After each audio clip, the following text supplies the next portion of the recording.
सावित्री जी जिंदल को आज अगर हिसार से निर्दलीय भी उतारा जाए तो मेरा आत्मा ये कहती है कि वो पूरे धूम धड़ाके से जीतेगी। जब वाजपेयी की सरकार एक वोट से गिर गई थी सेंटर के अंदर, टक्कर आएगी अब। टक्कर आएगी। अगर उस टक्कर को यहाँ देने वाले टक्कर भी हैं और अमित शाह जैसे ऐसे बैठे जोड़ तोड़ करने वाले भी हैं, अब वो स्थिति नहीं आएगी कि एक वोट से पीछे कोई हटा दे और उस सरकार को गिरा दे। चुनाव जो गांव का गरीब तबका है, हरिजन बैकवर्ड तबका है, वो ज्यादातर मोदी जी को चाहते हैं, पर वो खुल के नहीं बोल रहे। वोट मोदी जी को जाएगा, उसका बीजेपी को जाएगा। और जो हमारे चौधरी हैं, जो जमींदार तबका है, उनका एक ही है जी, हम तो बोला सीएम हमारा होना चाहिए हैं, और हम तो कांग्रेस को सपोर्ट कर रहे हैं। तो मैंने एक चौधरी साहब को कहा, भाई आपने बेनिफिट जितने मोदी जी के हैं कांग्रेस बीजेपी सरकार के, वो मिल रहे हैं, और एक साल के अंदर लगभग 60-65 हज़ार रुपये आपके घर में आ रहे हैं एक आदमी को, जो बुजुर्ग आदमी है उसको। तो आप बीजेपी ने आपका क्या बोले, भाई कुछ भी दें दियो बीजेपी से, हमने सोना बना दो, बाकी मुख्यमंत्री हमारा होना चाहिए। सीधी सी बात। इस पे अटक रही है। हाँ, इस पर अटक रही है। हरियाणा में मुख्यमंत्री हमारा होना चाहिए।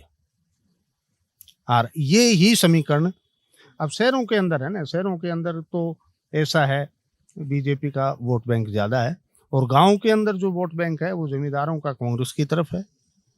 मैं नहीं कहता सारा है, हो सकता है उसमें से कुछ समझदार हैं, वो लोग भी उसको कर रहे हैं। कांग्रेस के बीजेपी के कैंडिडेट भी आ रहे हैं जो जाट वर्ग से है, तो वो भी जीतेंगे, इसी बात को नहीं, वो भी तो जीतने के लिए आ रहे हैं। मसारा तो कौन हमारा, मतलब मोटे तौर पर जो लोग कहते हैं ना, पहले तो मानते थे चौधरी देवीलाल जी को अपना नेता, जाट नेता, उसके बाद चौधरी ओम प्रकाश जी को जाट नेता मान लेंगे, वीरेंद्र सिंह जी को जाट नेता मानते हैं, और हाल है ना उन सबको छोड़ के सिर्फ ये हुड्डा जी को जाट नेता मान रहे हैं। ठीक है, और उसी को आगे ला रहे हैं, और सीएम उसको देखना चाहते हैं, चाहे वो कांग्रेस से बने चाहे वो बीजेपी से बने, उनसे मतलब को नहीं, उन्हें बीजेपी का हो चाहे कांग्रेस का हो, हमारा सीएम हुड्डा साहब बनना चाहिए, बस ये स्पष्ट है। अच्छा, आप राजनीति को देख रहे हो, आपने देवीलाल का भी बात कर दी, बंसीलाल भी, बचनलाल भी, सब देखा। अब आपने मनोहर लाल भी देखा, नायब सैनी भी देखा, और भूपेंद्र हुड्डा भी देखा। क्या बदलाव आपने देखा कि ये जो जाति पाति में बट रही हैं चीजें, ठीक है नहीं है, या हमारा हरियाणा समाज तो भाईचारे के लिए जाना जाता है, तो ये कैसे ये चीजें चल रही है गाँव वगैरह में? ऐसा है जी, चौधरी देवीलाल जी के टाइम तक, चौधरी बंसीलाल जी के टाइम तक जो विकास हुए वो सामूहिक विकास हुए, जो बड़े स्तर पर हुए, पूरे हरियाणा लेवल पर हुए, जैसे बिजली का हुआ, सड़कों का हुआ। उन्होंने क्षेत्रवाद के ऊपर राजनीति नहीं की थी। बाकी जो आए इनके नेता, उन्होंने क्षेत्रों के ऊपर निर्भर, जैसे आदमपुर अपना क्षेत्र का विकास हो गया, रोहतक अपना क्षेत्र का विकास हो गया, हिसार को छोड़ दिया, तो इस प्रकार से वो क्षेत्रवाद हो गया। इसी प्रकार से नौकरियों के अंदर हुआ। तो आज भी अगर आप रेट ऑफ परसेंटेज सर्विस की निकालोगे, तो मैं कहता हूं कि जहाँ के सीएम बने हैं वहाँ की रेट ऑफ परसेंटेज ज़्यादा मिलेगी सर्विस के ऊपर। उसमें मतलब ये नहीं देखा जाता कि योग्य है, इसमें कोई पर्ची, इन सरकारों के अंदर किसी प्रकार का कोई एक पॉइंट रिश्वत का बता दो, और हर गाँव के अंदर बीजेपी सरकार में सर्विस मिली है और कोई पैसा नहीं लिया गया है। फिर चौधरी साहब क्यों नहीं समझ पा रहे ये बात जो आप कहना चाह रहे हो? उनके आदमी भी, मैं ये कहता हूँ, जिस आदमी से मैंने ये पूछा उसका खुद का लड़का सर्विस लग गया इस सरकार में, बाकी वाले भाई लग गया होगा, वोट कोई ना, वोट नहीं देंगे, सर्विस लग गया हमारा छोरा जरूर, और बिना पीछा लग गया।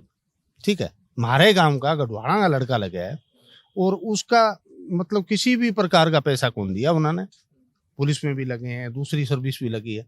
बाकी वोट वाट तो देखो जी, चौधरी बंसी इसको देंगे, हम कांग्रेस को देंगे।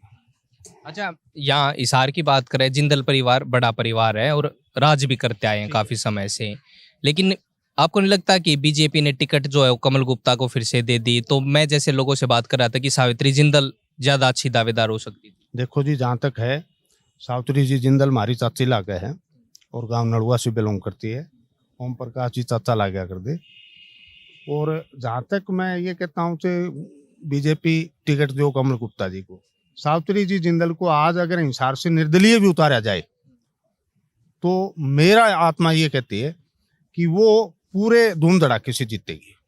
अगर यहाँ से निर्दलीय भी अगर वो लड़े, मैं नहीं कहता, वो उनकी सोच है, वो लड़े नहीं या ना लड़े, बाकी वो किसी भी यहाँ जिंदल परिवार का।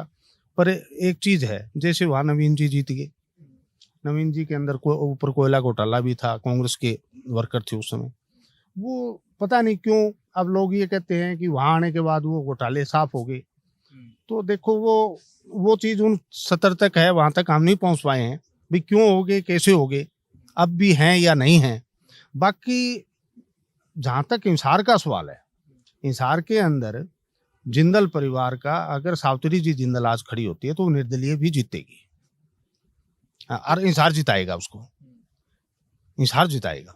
तो मतलब ज्यादातर लोग आप कह रहे हो कि शहरी तबका भी वो चाहता है बीजेपी आए, तो क्या बीजेपी ने ये फ्री हैंड सा नहीं दे दिया कि वो भी तो इन चीजों को देख सकती थी लोगों से? अब आप बता रहे हो और बता रहे हैं कि आप कह रहे हो निर्दलीय जीत जाएंगी और वो पार्टी में भी हैं, विधायक मतलब सांसद है, लड़का है और जुड़े हुए हैं पार्टी से, तो क्यों ये किया गया? ऐसा नहीं लग रहा कि फ्री हैंड दे दिया कांग्रेस को तो इन्होंने?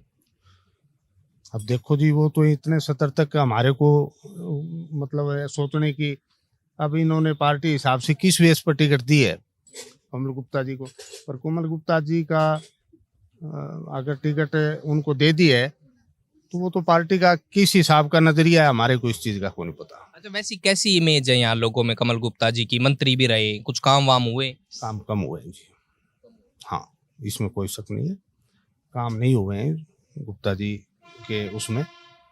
बाकी तो हिसार का आदमी बता सकता है, क्योंकि मैं तो नड़ुआ गांव में रहता हूँ। अगर नड़ुआ गांव के अंदर जो है विकास कार्य हुए, ठीक है, और सरकार की जो स्कीमें थी वो भी मिली।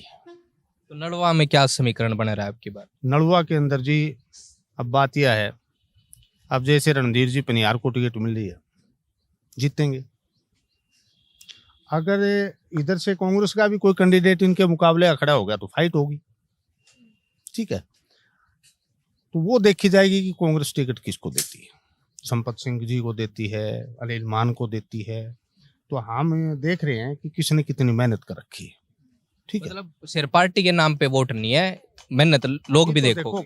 पार्टी के नाम पर तो जो वोट हैं पार्टी के नाम पर वो तो पार्टी को जाएंगे, कुछ वोट जो परसेंटेज है वो मेहनत के ऊपर भी देखते हुए ये लायक है तो वो उधर भी चले जाएंगे वोट, 5-10% वोट। देवीलाल जी का परिवार के सदस्य अभी भी जो है काफी एक्टिव है ही, दुष्यंत चौटाला है, उधर से इनेलो के लिए अभय चौटाला भी है, उनका कुछ अस्तित्व आप देख रहे हो क्या हरियाणा में बनेंगी कुछ बात? देखो जी, बात यह है, हमें तो दिखाई नहीं दे रहा है। उप मुख्यमंत्री रही, हमारी सड़क टूटी रही, वो महकमा इनके पास था।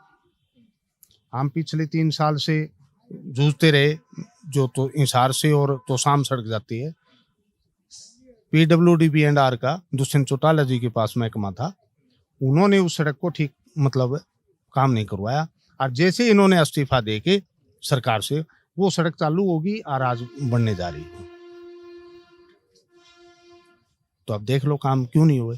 अब उसमें ये कहते हैं कि जो ठेकेदार थे वो एक तो दुष्यंत चौटाला जी के फूफा जी लगते थे, अब वो कहते थे कि ये ऑर्डर मेरे को, टेंडर मेरे को मिलना चाहिए। अब उसको टेंडर दे तो वहाँ कुछ जाता नहीं था, दुष्यंत चौटाला जी ने उनको दिया नहीं तो दूसरे ठेकेदार को उन्होंने लेने नहीं दिया, वो पेंडिंग पड़ा रहा और आज वो सड़क बन रही है। तो हम कैसे कह दें जी चौटाला साहब ने काम किए? चौटाला साहब ने काम किए होते तो आज ये स्थिति थोड़ी होती। उनके पास तो बहुत बढ़िया डिपार्टमेंट थे। ठीक है, धन्यवाद जी, आपने ठीक है जी, बहुत अच्छी बात के बात की। हाँ, बिल्कुल खुल के करेंगे जी, बिल्कुल खुल के बोलेंगे, जो भी बोलेंगे, जो आत्मा से बोलेंगे, जो आत्मा में आना है वो खुल के बोलना चाहिए, ये लोकतंत्र का अधिकार है। वैसे एक आखिरी यही चीज है कि क्या लग रहा है फिर सरकार कौन सी पार्टी बना पाएगी हरियाणा में? हरियाणा में जी स्पष्ट बहुमत किसी का नहीं है और वो समय जा चुका है, एक वोट से गिर गई थी सेंटर के अंदर। टक्कर आएगी, अब टक्कर आएगी, अगर उस टक्कर को यहाँ देने वाले टक्कर भी हैं और अमित शाह जैसे ऐसे बैठे जोड़ तोड़ करने वाले भी हैं। अब वो स्थिति नहीं आएगी कि एक वोट से पीछे कोई हटा दे और उस सरकार को गिरा दे। अगर जहां तक लाने की है तो ये ला भी सकते हैं, लाने वाले भी बंदे हैं। अगर कहीं 5-10 सीटों की जरूरत हुई तो उधर भी जा सकते हैं, इधर भी आ सकते हैं। स्पष्ट बहुमत किसी को नहीं मिलेगा। हाँ जी। झलको